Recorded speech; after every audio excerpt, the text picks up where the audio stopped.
Bienvenue sur Loup-Garou France, merci pour votre fidélité. Je vous invite dès maintenant à liker cette vidéo pour me soutenir. Bien sûr, à la fin du témoignage, pensez à me dire ce que vous en pensez dans la barre des commentaires. Ça m'intéresse toujours, je lis tous vos commentaires. Et je réponds parfois même. Et puis bien sûr, ceux qui ne sont pas abonnés, pensez à vous abonner.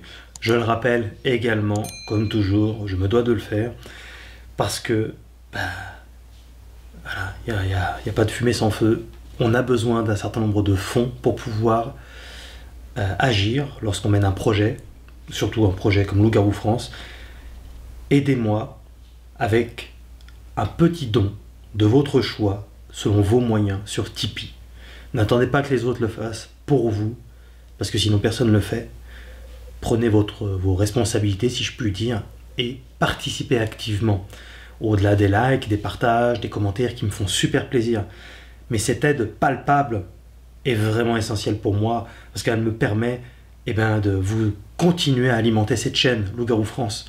Et je prépare toujours de nombreux projets, des voyages, beaucoup de temps de montage, de nouveaux témoignages, vous le verrez, des récits en tout genre, et plein de surprises. Donc aidez-moi activement sur Tipeee, vraiment, j'ai besoin de vous pour mener à bien ce travail. Nous allons appeler Carole, dès maintenant, qui a un récit très intéressant. C'est parti.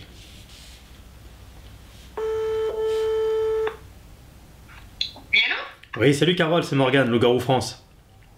Salut Morgane. Je te dérange pas? Oh non, pas du tout. Bon super, bon tu vois, je suis ponctuel encore. Oui. Merci beaucoup d'accepter de témoigner pour Loup-Garou France. Ton témoignage m'a beaucoup interpellé et je voulais vraiment que tu témoignes parce que voilà, c'est un récit qui reste assez singulier et je te laisse commencer par le commencement. Voilà, alors le commencement, ça commence justement avec mon homme, mon petit cœur, donc mon bébé et mes deux chiens.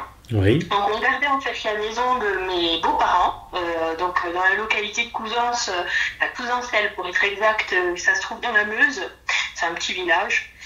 Et donc mes beaux-parents partent en vacances, on garde la maison parce qu'on doit s'occuper des chevaux, on doit s'occuper de tout ça, du jardin, enfin bref. Donc on élit domicile directement chez eux. D'accord. Et donc on a pour habitude d'aller se promener dans les chemins blancs avec nos bêtes généralement sur le soir. Et comment ça? Et donc il y a un chemin blanc en particulier qu'on évite de prendre, que mon homme ne souhaite pas qu'on prenne. Puis là, bon, un jour pas fait comme un autre. Alors, on l'avait déjà pris dans les jours précédents. Oui. RS, pas de problème. J'arrive à le faire aller dans ce chemin-là, pas de ressenti, rien, tout va bien. Bon, très bien.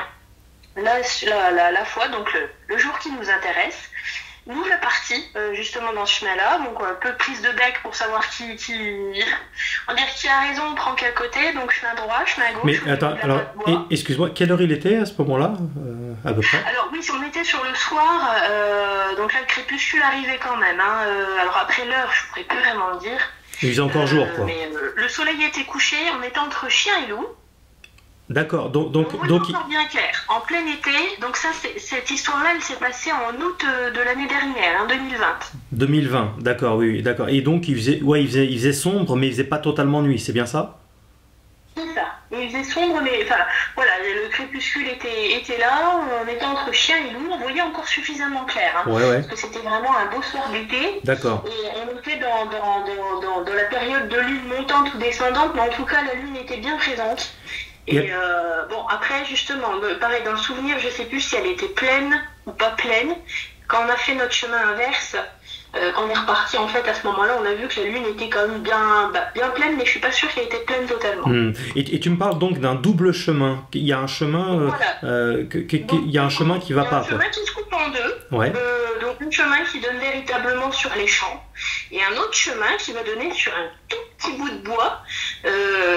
Voilà, un tout petit bout de bois. Enfin, vraiment, c'est une lichette de bois. Et bon, Généralement, mon homme, depuis qu'il est gamin, parce que c'est sa maison d'enfance dans laquelle on était, depuis qu'il est gamin, il n'apprécie pas cet endroit-là. Il ne le ressent pas. Bon. Alors, je me fais chier de me dire sa sensation et je lui dis, bah non, vas-y, on y va. On prend toujours à droite. Cette fois-ci, j'aimerais bien... voilà, on va à gauche. Donc, nous, la partie à gauche. Et bon, il discute. Et puis moi, me la partie dans mes pensées. Et puis là, drôle de pensée, justement, drôle de rêvasserie, parce qu'à ce moment-là, donc je suis avec mon petit dans sa poussette, on promène nos chiens. Et à ce moment-là, le rêve, c'était comme si c'était un rêve éveillé, en fait. Je me voyais en train de promener mon gamin, mon homme qui me parlait, et là, en clair, je me vois nous faire attaquer par une énorme bestiole noire, un truc type canidé, genre loup alpha, quoi. Tout droit sorti de science-fiction, quoi, si on veut. J'ai ça qui me vient en tête, et le machin, en clair, nous attaque bien violemment, quoi. Bon, j'efface ça de ma tête, je me dis, mon Dieu, c'est quoi ce rêve? Oui, là, pour le coup, c'est une drôle de pensée, parce que toi, tu t'intéressais à ce sujet-là, à ce moment-là? Pas du tout, parce que justement, au niveau critique, on va dire, je suis d'origine un petit peu plus... parce que pour moi, le loup-garou, c'était plus dans l'optique du folklore. J'aime bien regarder les films, justement, des films type loup-garou, mais Twilight, des trucs comme ça, enfin vraiment, des machins, on va dire, teenager, quoi. Je regarde ça d'un œil, voilà, j'aime bien, mais après me dire que la bestiole en soi existe réellement, j'étais à des milliers de kilomètres. Par contre, c'est vrai que j'étais plus, on va dire, séduite, pas séduite, mais je croyais en tout cas à ce moment-là, un peu plus quand même à tout ce qui va être, Bigfoot en fait. Ah oui, d'accord, oui, ok. Très donc bien. Bigfoot et tout ça, oui, je m'y intéressais un petit peu. Ouais. Alors bon, voilà, c'est généralement localisé en Amérique et tout ça, enfin voilà, les forêts sont pas les mêmes non plus. Encore qu'il y a quelques témoignages en France, tu sais, dans le sud de la France, il y en a, ouais. C'est ça, mais après justement, j'ai jamais trop creusé, tu vois, pour te dire que j'aime bien, je m'y intéresse, mais j'en suis pas non plus une férue passionnée, quoi. Je passe pas ma vie non plus là-dessus, mais je m'y intéresse un peu quand même. Oui, bon. Mais alors là, des pensées comme ça, t'en avais souvent ou pas? Alors non, jamais, ça m'est jamais arrivé de me voir, entre guillemets. Puis comme je te dis, c'est bizarre comme rêvasserie, quoi, parce que je rêvassais, mais en même temps, je voyais avec mes yeux, je sais pas comment dire. C'est comme si mon imagination se collait à la réalité qui se déroulait sous mes yeux. Donc, nous voilà partis dans le sacré chemin de gauche, et là, je vois dans ma rêvasserie, la bestiole m'arriver sur la droite, et tout de suite s'en prendre à mes bêtes et à s'attaquer à mon petit, enfin bref, vision d'horreur, quoi. Et c'était une grosse bestiole noire, mais vraiment imposante. Bon, comme je dis, je retire ça de ma tête. Bon, voilà, tu te dis, il fait nuit, pratiquement nuit. Bon, il n'y avait pas de raison quand même. C'est quand même... Ouais, mais c'est quand même... C'est quand même c'est quand même extraordinaire parce que bon, je connais ton récit déjà, mais au vu de ce que tu vas vivre ensuite, c'est quand même dingue, quoi. C'est ce qu'on peut appeler de l'instinct presque, enfin de l'instinct qui t'amène à avoir une vision ou un truc comme ça. C'est une prémonition, oui. Oui. Donc c'est tout, on continue sur le chemin, et puis là mon homme entre guillemets m'interlope, c'est pratiquement lui-même d'ailleurs qui me sort de ma rêvasserie, et qui me dit, t'as fait gaffe, regarde, on n'entend plus rien, on n'entend plus de grillons, on n'entend plus rien. Ah, ouais, c'est vrai. Bon, c'est tout, je sais pas, on continue. Bon, pourtant surtout que d'origine, nous deux aussi, on est très proches de la nature, on connaît très bien la nature, ça aurait dû nous interpeller une fois de plus. Moi, on va dire dans le sens, lui qui n'aime pas ce chemin-là, qui l'a jamais senti, il se force à y aller, on n'entend plus les bestioles, moi qui fais ma rêverie, et on insiste, on continue quand même sur le chemin. Bon, c'est tout. On avance, mon homme discute, moi je continue un petit peu, je l'écoute tout simplement. Et à un moment, c'est pas comme si j'avais une voix dans ma tête, pas du tout, mais c'est plutôt comme si j'avais eu quelque chose de physique, entre guillemets, qui me faisait dire stop-toi, tout de suite. Je me stoppe. Et là, je fais à mon homme, on fait demi-tour. Et sur un ton pas agréable, quoi. Et il me reprend pas en me disant, dis donc, comment tu me causes il me reprend pas, non, t'as raison, on fait demi-tour. Ouais. On n'a pas eu le temps de faire un pas, que là, on entend un grognement, mais monstrueux. Là, je regarde mon homme me regarde, enfin voilà, un petit moment de blanc, on essaye de comprendre ce qui s'est passé, mais moi je sens pertinemment que ça me court l'échine et que c'était tellement puissant que voilà, tu peux que le comprendre en casse-toi. Oui, sinon ça va mal se passer. Au moment où on parle, nous sommes le 11 mars 2021 et donc j'ai fait déjà 2 reportages qu'on peut retrouver sur Loup-Garou France et que je pense que tu les as vus. Est-ce que tu pourrais identifier le même type de grognement auquel j'ai eu affaire? Alors du coup, pour avoir étudié les deux justement tes 2 reportages, le grognement qui s'apparenterait, mais pratiquement, sauf que nous, c'était pas. Après, la caméra donne pas le même effet, parce que quand c'est en vrai, c'est encore plus puissant. Absolument. C'était celui de Salazac, je crois. D'accord, oui. À Salazac, où là, c'était bien puissant. Salazac ou Nice. Alors je ne sais plus, j'ai le doute maintenant. J'avais laissé en commentaire en plus. Alors, à Salazac, il y en a eu plusieurs, et à Nice, il y en a eu un, oui, effectivement, et qui se ressemblent tout de même, mais là on est vraiment dans quelque chose de très massif. Voilà. C'est ça. Alors pour moi, franchement, le grognement m'a fait penser à quelque chose, même presque de félin, dans l'optique où c'était gros félin, justement, un lion, quoi. Une bestiole avec une cage thoracique énorme. Tout à fait. Justement, tellement énorme que sur le coup, mon homme, lui, a pensé que c'était un arbre qui était en train de se casser la tronche sur un autre arbre, et que le grincement entre les 2 troncs, en fait, aurait fait ce bruit sourd. Pour le coup, il a eu, entre guillemets, dans une seconde de réflexion, il s'est dit c'est ça. Et il essaye de me rassurer en me disant c'est ça. Et là, je dis non, il n'y a pas un brin de vent, il n'y a pas de raison à ce que ça fasse un bruit pareil. Donc je dis non, il y a quelque chose, quoi. Il y a anguille sous roche. Et alors ça, c'est ce grognement-là, il était approximativement à combien de mètres de vous? Alors, nous, on était sur le chemin blanc et moi, vraiment, de la manière, parce que du coup, on avait fait demi-tour, donc du coup, moi, la forêt se trouvait sur ma gauche. Et donc, là, par rapport à la forêt, on devait être peut-être bien à 30 mètres, 20 mètres, 30 mètres. D'accord. Après, je suis pas très, très forte en système métrique. Oui, non, mais on n'est pas au mètre près, mais... Ouais, ok. Voilà, mais on devait être entre 20 et 30 mètres à peu de choses près, parce que on s'était vraiment arrêté, on va dire, j'ai eu le message, tu te stoppes maintenant. Donc je le stoppe maintenant, on fait demi-tour.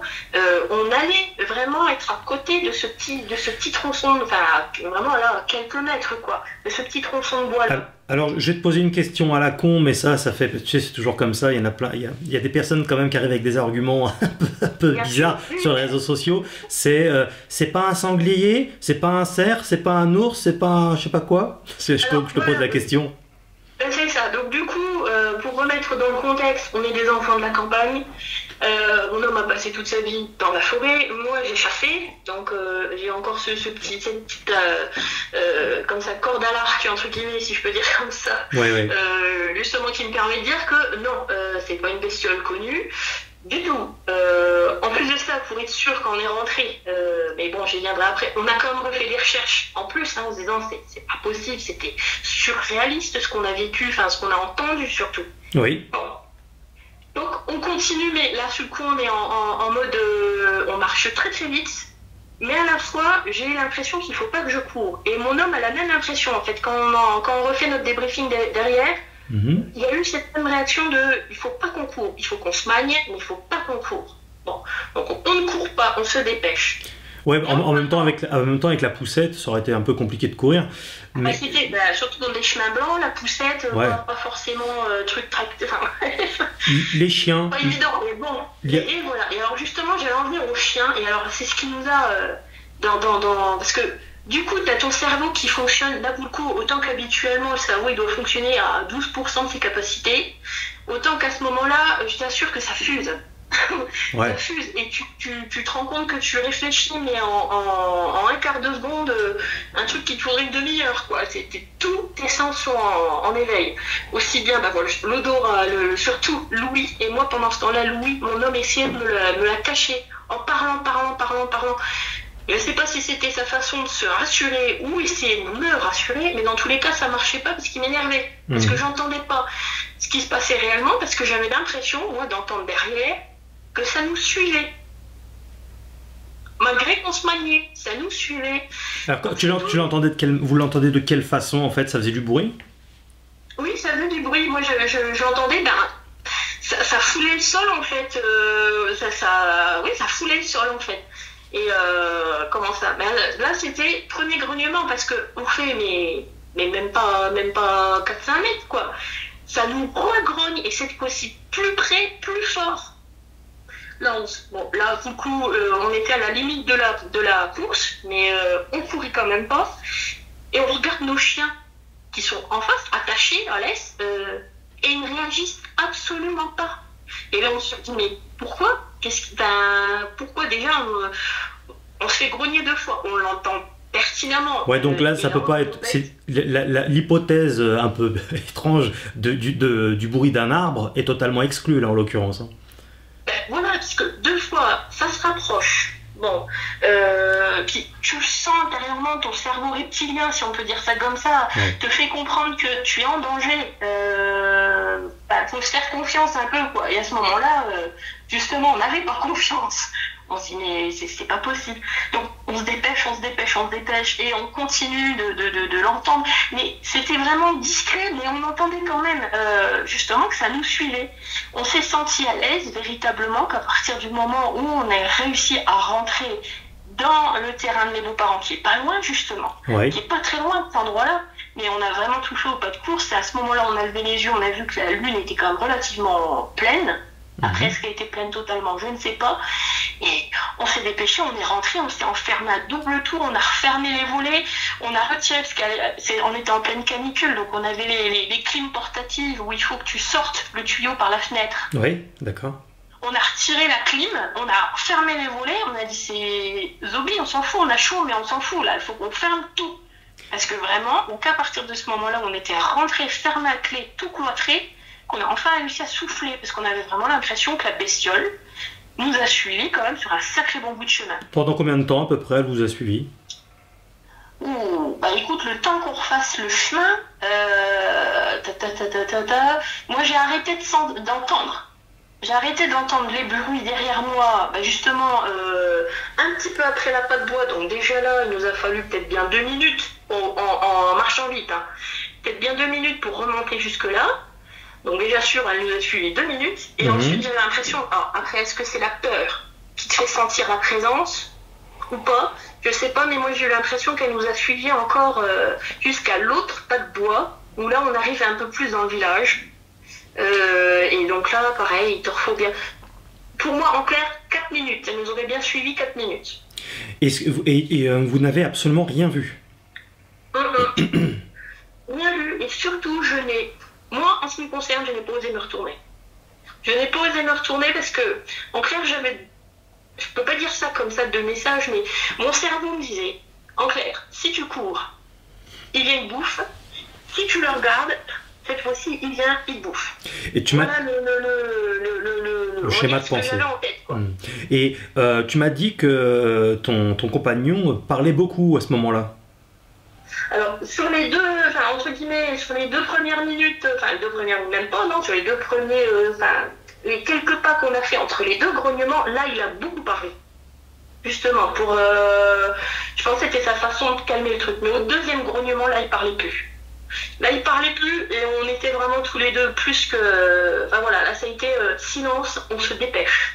Et on se barre de là où on est. Alors donc il te l'a dit après qu'effectivement il parlait pour essayer de te mettre à l'aise et pour se rassurer aussi? Oui, alors il disait que c'était pour me rassurer que moi, bon, je suppose que lui aussi, hein, parce que franchement, on est entré enfermé et on s'est regardé et là on s'est dit, écoute, je pense qu'on aime chaud. Parce que je sais pas quelle bestiole ça pouvait être, mais vu comme je te dis, les grognements, c'était lugubre presque, c'était profond, tu sentais que ça venait d'une bestiole qui avait une cage thoracique énorme. Et déjà, chez nous, certes, on a des sangliers, tout ça, hein, il y a des bonnes bestioles, mais même nos machins comme ça, ils sont pas capables de faire des grognements pareils. Faut être cohérent à un moment donné, ça n'a rien à voir, quoi, c'est pas... Rien à voir. Puis tu t'entends que c'est quelque chose de prédateur, quoi, c'est un prédateur. carrément. Alors, quand vous repartez, tu me disais donc que ça t'a suivi. Pendant combien de minutes, à peu près? Ça m'a suivi, je dis à peu près donc, 4 minutes pour moi. Le temps de faire le premier grognement, les 2 premières minutes pour arriver aux premières pas de doigt, plus en marchant bien vite, hein, plus 2 minutes au moins pour arriver à l'autre deuxième pas de doigt, qui nous amène dans le village un peu plus quand même, où on est un peu plus proche des habitations, parce que c'est pas loin des habitations, c'est ça le pire. C'est ça le pire. Et je me vois encore, et on s'est fait la réflexion avec mon homme après qu'on t'ait eu justement, on s'est dit, on a regardé tous les deux la même maison, il y avait des gens qui étaient en train de comme ça, de prendre l'apéro dans leur salon, on les voyait parce qu'il y avait la grande lumière, leur grande baie vitrée, on les voyait, on disait mais c'est pas possible, ils sont à quelques mètres d'un danger monstrueux. C'est clair. Exactement ce qu'on s'est dit à ce moment-là, intérieurement, et on se l'est répété à fond. Ouais, ils se doutaient pas une seconde de ce qu'il y avait juste à côté d'eux, quoi.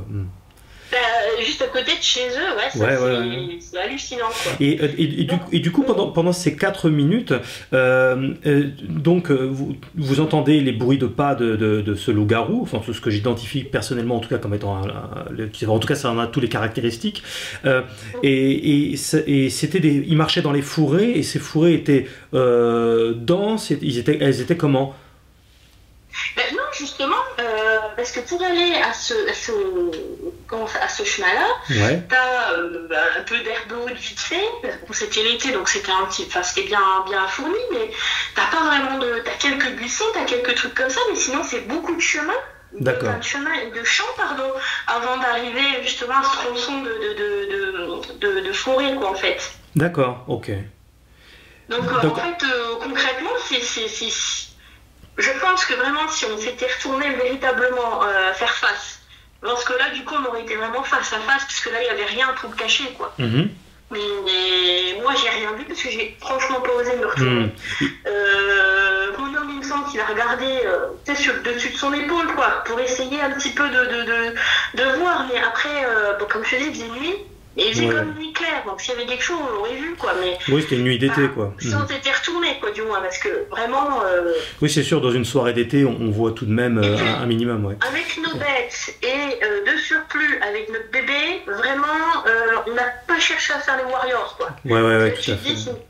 Est-ce que vous êtes revenu? Et ça sent tout de suite ce qui pourrait être le plus facile à bouffer dans un premier temps. Donc voilà, mon petit chien, mon chien et mon bébé, quoi. Donc, tu joues pas le warrior. Est-ce que vous êtes revenu plus tard sur les lieux? Bien plus tard, là pour le coup, parce que sur le coup, non, pas du tout. On a laissé tomber, on est reparti faire nos promenades habituelles. Sauf qu'au niveau de la patte doigt, au lieu de prendre à gauche, on prenait à droite. Là où on n'a jamais été embêté, quoi. On n'a jamais rien du tout. Bon, c'est tout. Et on y est retourné. En fait, quand je t'ai envoyé les photos, justement des pas de doigts, donc c'était durant les moments de neige, justement. Oui. Et on n'a quand même pas pris à gauche, hein. On n'a quand même pas pris à gauche. Je suis restée au niveau de la patte doigt et j'ai pris une photo de la patte doigt pour te montrer voilà à quoi ça ressemblait. Et puis une espèce de petite lichette de bois, voilà, avec une espèce de renfoncement qui, enfin voilà, et puis après ça remonte, c'est dans les un peu vallonnés, quoi. Mais mis à part à ce moment-là, non, on n'y est jamais retourné. Mon homme, du coup, ça lui a traversé l'esprit, de se dire, vas-y, j'y vais, quoi. Mais bon, tout seul. Alors, question également un petit peu, entre guillemets, bête, encore qu'il n'y a pas de question bête parfois, mais enfin, en tout cas, est-ce que pendant ce moment-là, comme ça a duré longtemps, il ne t'est pas venu à l'idée de prendre ton téléphone et de filmer pour au moins enregistrer le son ou avoir une trace? Alors justement, tu viens au village, tu es entre guillemets en presque vacances, tu prends tes bêtes, tu as ton homme, on n'avait absolument pas de téléphone sur nous en fait. Ouais, d'accord. On avait dit, du coup, comme ça nous a pris par surprise, en fait, oui et non, parce que bon, vu les messages, entre guillemets, les éléments qu'on avait qui se rajoutaient les uns aux autres avant le grognement déjà, on aurait pu douter qu'il allait se passer quelque chose, mais comme je te dis, on était à des kilomètres, t'imagines quelque chose de genre, hein. Donc, voilà, mais... Oui. Et donc, résultat des comptes, non, on n'avait pas de téléphone, et même si je l'avais eu, on n'aurait absolument pas eu la présence d'esprit de choper le téléphone parce que j'étais en mode vraiment survie en fait, mon cerveau. En fait. Ouais, tout à fait, je comprends.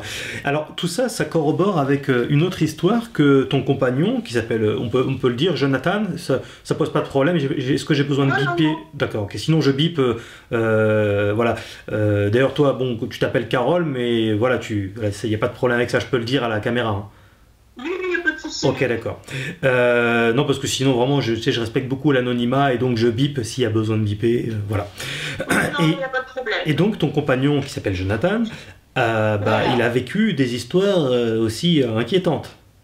Je sais, parce qu'en fait, en rentrant, donc justement le soir de ces grognements-là, on rentre et puis bon, on fait nos recherches, machin, de sons et tout ça, et bon, on trouve bien évidemment rien qui correspond, mis à part, un lion, une panthère, un truc, voilà, quelque chose un prédateur, quoi. Voilà, c'est tout. Et là, ça nous fait une tilt, et en fait, ça nous renvoie à une expérience que mon homme m'avait racontée, qu'il avait vécue une bonne vingtaine d'années auparavant. Oui, c'était un jeune homme, hein, il avait 15-16 ans dans ces bas-là. Donc il est cavalier, il a des chevaux. Et le partie alors c'est toujours à peu près dans le même secteur, hein. Tours sur Couzancelle, à peu près dans les mêmes bois finalement, hein, si on veut, dans une même zone, hein. C'est pas très loin. La création, je t'avais pareil envoyé en Google Maps en fait les points chauds, si on peut dire ça comme ça. Il s'était passé des observations un peu spéciales. Ouais, parce que là on est à combien, à 500 mètres, un truc comme ça, ou approximativement?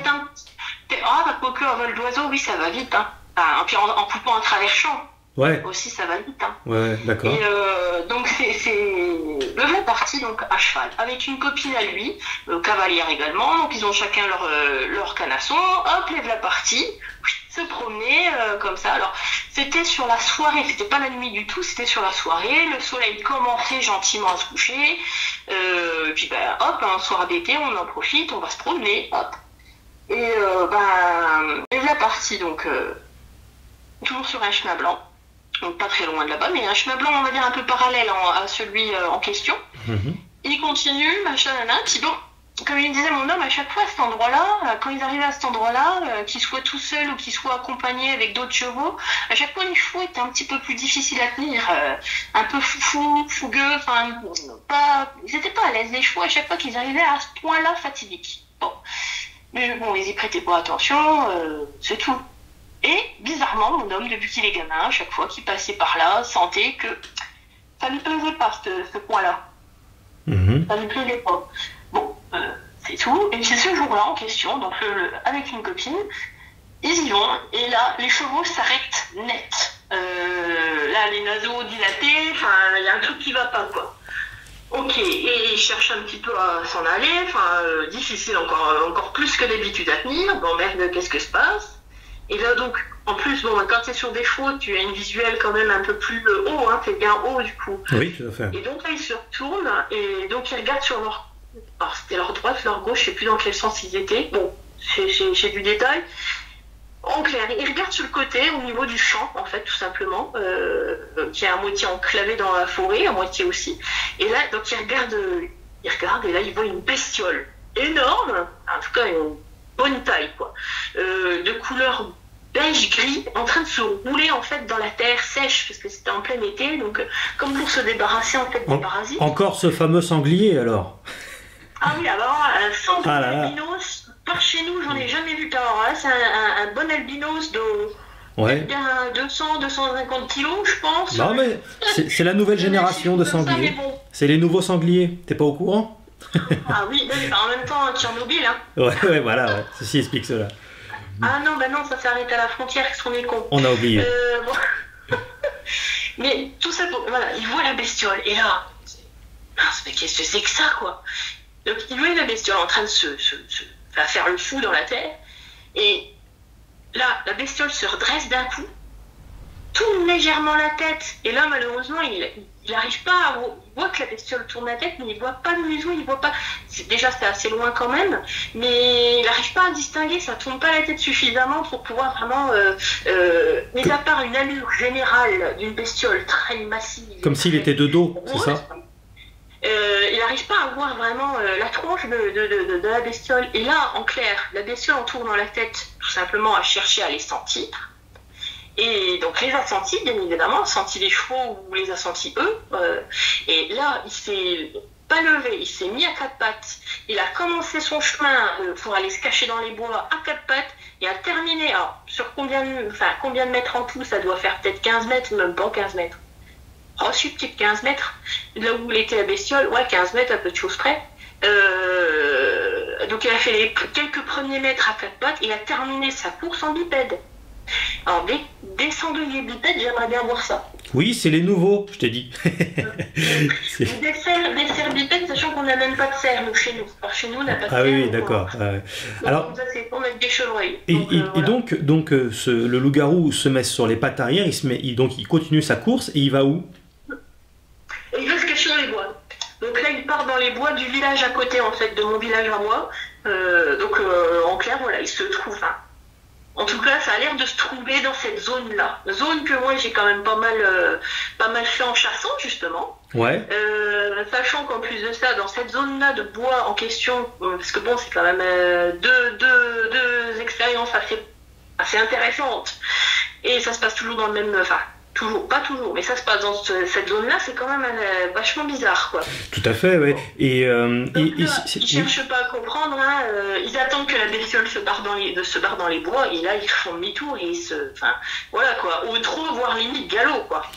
Cette histoire-là, il t'en avait parlé avant que votre histoire commune arrive, ou après? Ah oui, ah non, bien avant, non.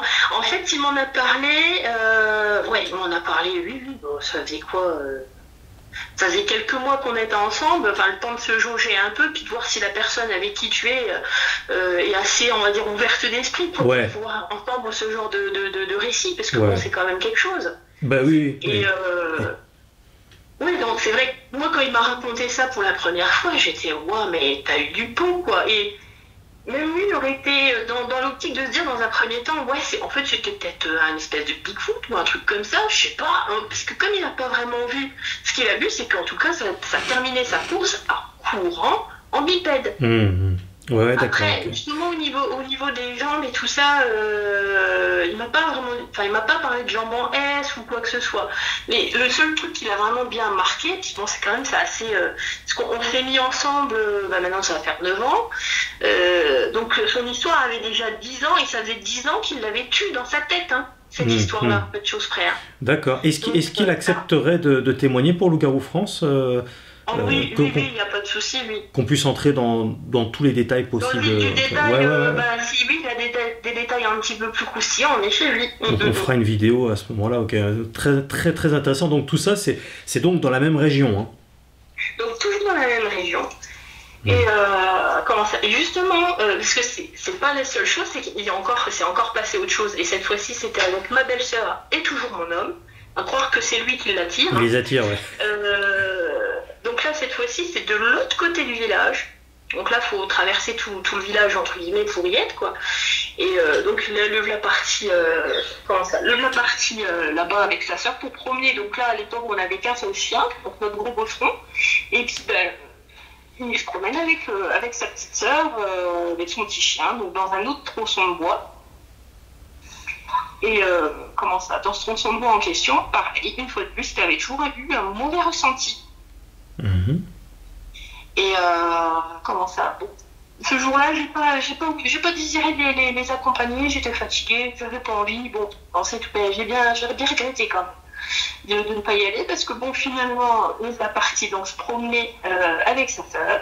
Ils arrivent dans le coin de Chemin Blanc qui lui plaît absolument pas. Et à ce moment-là, ils entendent en fait un truc très massif se casser la tronche, entre guillemets, d'un arbre.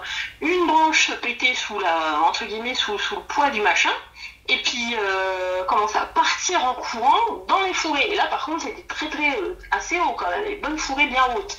Pareil, c'était dans les alentours de 2012, 2013, dans ces années-là, courant automne. Alors, est-ce que tu peux être un peu plus clair? Il y a une branche qui s'est cassée, c'est ça? Voilà, donc en fait, tout simplement, il se promenait, il commence à faire demi-tour. Nos chiens étaient toujours un peu, comme les chevaux dans le premier truc, toujours un peu intenables, les chiens, excités. Ouais. D'habitude, tu rappelais ton chien au pied, il revenait au pied. Là, Macache, il voulait rien savoir. Ok. Bon, c'est tout. Et donc, généralement, il rattachait les chiens juste avant d'arriver à cet endroit-là. Parce que, justement, sachant qu'ils allaient devenir intenables, on préférait prévenir, quoi. Et donc, du coup, ils prennent, ils font demi-tour à ce niveau-là, mais voilà, ils discutent entre frères et sœurs de je ne sais quoi. Et là, ils entendent donc, au moment où ils font demi-tour, un gros crack, justement dans le bois juste à côté. Et, alors, excuse-moi, là, je t'entends plus, il y a du vent.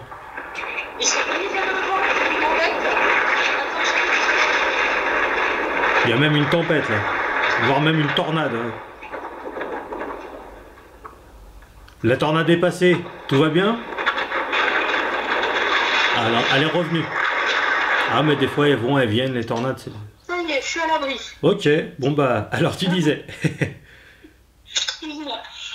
Donc, je te disais, comment ça, donc ils se retournent, ils font demi-tour, et là, ils entendent tout simplement... un énorme brouhaha, une masse énorme tombée. Une masse énorme tombée, justement, à côté d'eux, finalement, hein, peut-être à 3-4 mètres. Mais elle tombe d'où? Elle tombe de l'arbre. D'accord. Ça tombe de l'arbre, parce que et en tombant, ça a carrément pété une branche, en fait. En tombant, ça a pété une bonne branche, puis une branche encore verte, quoi. C'était pas une branche qui demandait à se casser. Il a vu la branche tomber ou... Il a vu la branche tomber. Il a vu la fin de course de la branche tomber, en fait. Ouais, ok. La branche terminait sa course de casse, en fait. Et donc là, il regarde, bien évidemment, et là, en fait, il voit concrètement, en fait, les fourrés... comme si un humain, tout simplement, faisait droite-gauche avec ses mains pour se frayer un chemin dans les fourrés, justement. Donc là, pareil, ils n'ont pas cherché à comprendre, ils sont barrés en vitesse grand V. Les fourrés faisaient combien de hauteur, à peu près? Les fourrés devaient faire dans les... peut-être bien 2 mètres, un truc comme ça, parce que tu avais pas mal de noisetiers, de choses comme ça, de buissons, mais c'est de la forêt pas du tout entretenue, donc c'est bien dense en fait, hein, c'est vraiment... Ah oui, d'accord. En tout cas, moi, j'y rentre pas comme ça facilement, quoi. Il faut la machette, quoi, ou le katana, je sais pas, mais bon... Oui, parce qu'en plus, il y a des trucs qui piquent et tout ça, j'imagine. Oui, certainement, oui. Et du coup, il voyait les fourrés bouger de là où il était? Ah oui, justement, comme je te dis, il voyait vraiment ce détail-là, d'avoir vraiment l'impression que c'était des bras qui écartaient, tu vois, gauche, droite, c'était pas simplement ça bougeait et puis basta, non, ça lui a vraiment donné l'impression d'un truc qui s'écartait le chemin pour pouvoir passer. Et il est parti donc? Il s'est enfui? Donc la bestiole en soi s'est enfuie. Ouais. Et finalement, eux aussi se sont enfuis, hein, ils n'ont pas cherché à comprendre, hein, ils ont pas couru, mais ils sont bien dépêchés de rentrer aussi. Et ça, c'était à combien de mètres d'eux, à peu près? Là, concrètement, ça devait être...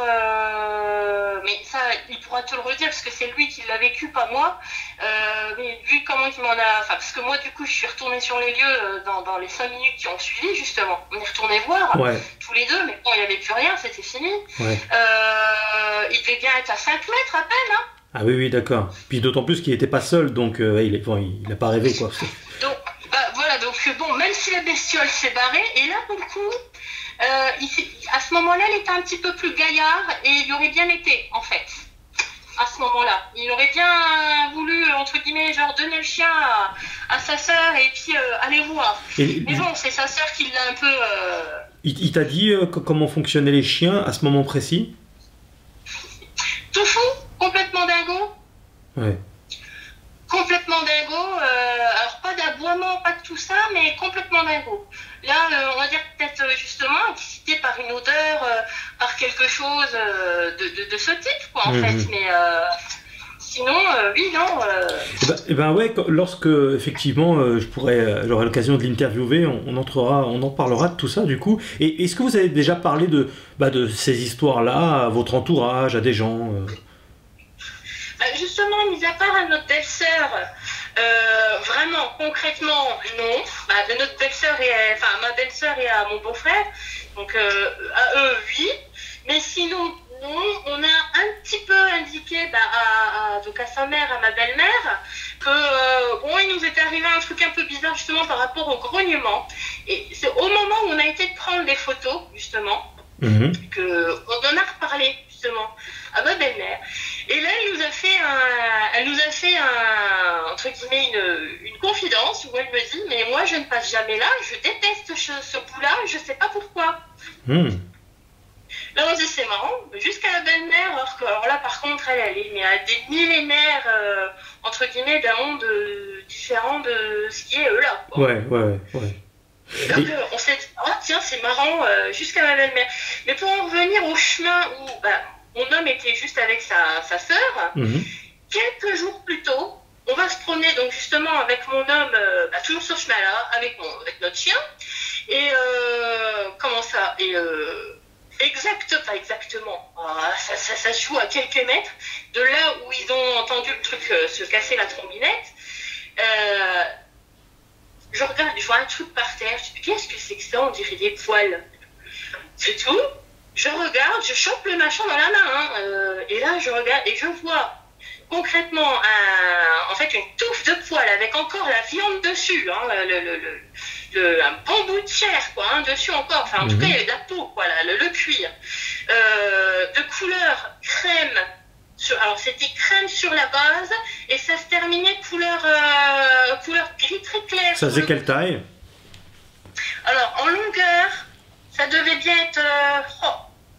que je te dise pas de bêtises, à peu près 8 cm de longueur. 8 cm, d'accord. Excuse-moi, je t'ai coupé la parole. Tu as dit quelle couleur? Donc c'était blanc sur la base et ça se terminait en gris sur le bout. Gris sur le bout, d'accord, ok. Alors encore, c'est pas ça le plus intéressant. Bon, la couleur déjà, tu te dis, ça vient... Alors, est-ce que c'est peut-être un chien ou je sais pas. Bon, la couleur encore, tu te dis pas. On se rappelle justement la couleur de la bestiole que mon homme avait vue bien des années avant. On se dit, ça pourrait correspondre. Mais surtout, ce qui était le plus intéressant dans l'histoire de ces poils-là, c'est que c'était énorme. Je n'ai jamais vu du poil aussi épais que ça.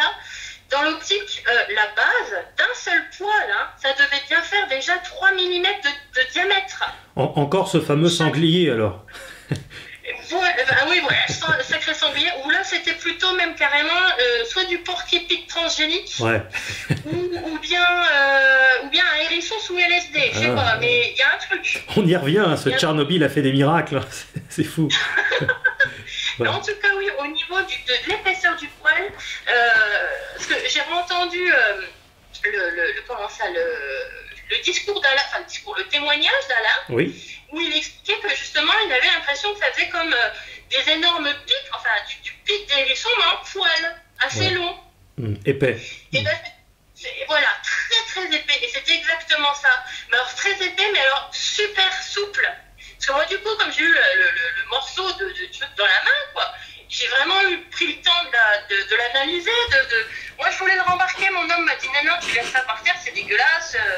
Et franchement, j'aurais dû l'écouter, j'aurais dû le garder parce que là, pareil, à ce moment-là, j'avais fait quelques petites recherches en me disant quelle bestiole, parce que bon, voilà, pour avoir chassé et connaissant quand même relativement bien ma faune, je me dis, je vois pas quelle bestiole peut avoir un poil pareil. Et en réalité, j'ai jamais trouvé. La taille des poils faisait approximativement combien de centimètres? La taille des poils, je te disais 6-8 cm dans ces bas-là. Et plus vite que 10 d'ailleurs. Il y avait juste ce morceau de 8 cm à peu près qui était là, rien d'autre. Non, rien d'autre, c'est comme ça, c'était posé par terre avec le bout de chair, la viande, la peau, quoi, le cuir, mais un bon bout de cuir, quoi, vraiment. On peut pas imaginer que ce soit une mue? Ah non, là, ou alors une une sacrée mue parce que vraiment, la peau, t'aurais presque plus cru qu'il y avait une tribu d'Indiens qui l'avait oh mince, j'ai perdu le terme, comment on dit, trépané, quoi. Ouais, d'accord. C'était plutôt cette histoire-là. Il restait que, enfin voilà, c'était la peau complète qui devait être sur un os ou je sais pas. Bref, mais le poil n'était absolument pas. Et c'est, mais peut-être même pas, peut-être 3-4 jours plus tard que là, ils ont entendu la bestiole tomber. D'accord. Ah oui. Donc c'est tout ça, c'est toujours dans la même région. Et oui, toujours dans le même village en fait. C'est même plus une région, c'est carrément le village. Eh ben, je crois qu'on va être obligé d'y aller, un de ces quatre, hein, pour voir. Ah ben, il n'y a pas de souci, notre porte est grande ouverte. Ouais, ah bah, j'en prends note parce que, effectivement, pour les reportages de Loup-Garou France, faudrait que je vois avec peut-être que Jonathan voudrait même venir avec moi. Oui, ben justement, je pense que ça serait une des rares occasions, parce que bon, mon beau-frère, je ne pense pas qu'il soit suffisamment... j'ai rien contre mon beau-frère, hein, c'est pas qu'il est pas... Mais je pense pas qu'il se sente d'accompagner pour aller chasser la bestiole. Hein. Ouais, je comprends bien. Ouais. Mais j'avais une dernière question. Les personnes à qui vous en avez parlé, les quelques personnes à qui vous en avez parlé, ils ont accueilli ça comment ? Alors, ma belle-sœur, très bien accueillie. D'ailleurs, sachant qu'en plus de ça, elle avait vécu elle-même, du coup, la bestiole tombée. Elle l'avait bien vécu, cette histoire-là. Bien entendu, entre guillemets. Mon beau-frère, pas de problème. Ma belle-mère, on n'est pas rentré non plus dans les détails. Pour pas qu'elle nous prenne pour des fous non plus, mais bon, elle avait l'air de bien nous entendre quand même. Nous dire oui, c'est vrai, c'est bizarre, on n'a pas de bestiole comme ça. Ouais, donc vous avez quand même fait... Oui, pardon, excuse-moi. Par contre, mon beau-père, c'est pas la peine. Ouais, en fait, vous sélectionnez bien les personnes à qui vous en parlez quand même, quoi, évidemment. Non, parce que justement, mon beau-père, justement, quand on en a parlé à ma belle-mère, mon beau-père était là aussi. Ouais. On les avait tous les deux. Ouais. Et dans mon beau-père, c'était dans le sens, c'est rien, c'est petit, c'était peut-être un blaireau. Ah oui, bien sûr, c'était un blaireau. Oui, les nouveaux blaireaux qui marchent sur les pattes arrière. Là, pareil, il y a tout un tas de nouveautés par chez vous, c'est extraordinaire. Hein. Non, c'est extraordinaire. Rajoute là-dessus la Corona Folie, et là, je sais pas ce qu'on va avoir. Ah, je te jure. Ok, c'est très intéressant tout ça et j'aimerais bien prendre contact avec ton homme pour pouvoir effectivement qui nous explique ce qu'il a vécu de sa bouche et peut-être amener d'autres détails. Très intéressant. Ok, écoute, je pense que tu as quelque chose à rajouter ? Écoute, là dans l'immédiat, non. Oui, je pense qu'on a fait le tour. Hein. J'ai pu revenir justement sur cet élément-là qui m'était complètement sorti de l'esprit, du poil que mon homme avait réindiqué, mais ça m'était complètement sorti de l'esprit. Mais c'est vrai que c'est plein de détails, si tu te les rappelles pas régulièrement, ça s'efface. Ouais, bien sûr. Ouais, d'accord. Ouais. Et du coup, c'est en tombant sur Loup-Garou France que tu as vu aussi qu'il y avait des similitudes, j'imagine. Et complètement. C'est mon homme, en fait, qui est tombé sur une de tes interviews, ta première interview par rapport à Loup-Garou France. Ouais. Et il me fait comme ça, oh tiens, c'est super, il y a un gars qui chasse le loup-garou en France et tout. Vu qu'on, comme je disais, on s'intéresse quand même un peu déjà à la cryptozoologie, par rapport au Bigfoot, on s'est dit, pourquoi pas. Et puis ayant vécu ce qu'on avait vécu peu de temps avant, parce que c'était encore bien frais dans notre tête, oui. Tu te dis, mais finalement, parce que t'as toujours le doute, parce qu'on n'a pas eu cette chance, ou peut-être pas la chance de voir la bestiole comme rien, quoi. Là, c'est exceptionnel. Mais tu vois, il a des détails qui me font dire, mais purée, mais moi mes poils que je comprends pas, lui tu vois, il dit que la bestiole elle en a des comme ça. Mon homme voit une bestiole bizarre qui marche sur deux pattes de cette couleur-là, on se trouve les pas. C'est plein de détails. D'autant que oui, les loups-garous peuvent avoir des couleurs tellement variées que il y en a qui sont très noirs, extrêmement intenses, et puis d'autres beaucoup plus clairs. Bon, voilà, il y a différents types, hein. C'est comme chez les loups normaux, hein. Il y a différentes couleurs. Donc, très bien, bon bah on va essayer de s'organiser pour avoir son témoignage. Et puis ben voilà, moi je vais m'atteler au montage très bientôt, et puis voilà, je te tiendrai au jus, hein, de la sortie de ton témoignage. D'accord, il n'y a pas de souci, on fait comme ça. Merci beaucoup pour ton temps. Merci à toi. À très bientôt. Bonne journée. Salut. Au revoir. Et voilà, donc maintenant on va voir avec Jonathan ce qu'il en est, si on peut avoir un maximum de détails, hein, c'est tout le but de l'enquête. Et puis voilà, si vous-même vous pensez avoir eu un phénomène qui se rapproche de près ou de loin à mon job, vous me contactez lougaroufrance@gmail.com, lougaroufrance@gmail.com. Voilà, n'oubliez pas le petit like, un petit commentaire pour nous dire ce que vous en pensez, et puis de vous abonner en cliquant sur la cloche pour recevoir les notifications, c'est toujours très important. Et encore une fois, si vous voulez me soutenir activement, de façon vraiment palpable, il y a le Tipeee, c'est dans la description. Merci beaucoup pour votre soutien, vous étiez sur Loup-Garou France.